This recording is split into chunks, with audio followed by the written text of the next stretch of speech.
Hi, Frank here. So those I've trained with over the years have asked a lot of questions about kettlebells and how to use them for martial arts development. So one example that we'll talk about today is Taboada Balintawak. So Grandmaster Taboada, as well as my instructor Jeff Soriano, always emphasize speed, power, control, and also with a strong focus on the basics.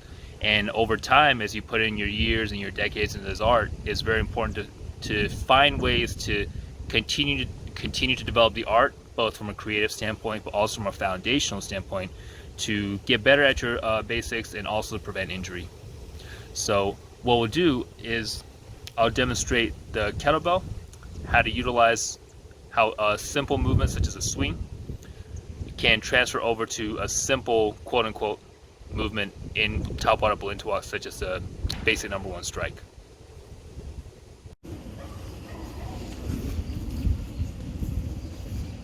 As a general, without going into a lot of detail, as a general rule, you're transferring the force from the ground up through into the projection of the kettlebell.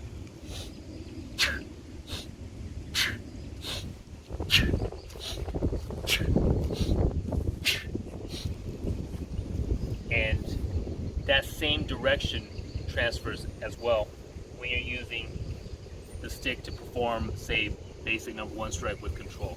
When you're here, drawing the arrow into semi-advanced position, coming out.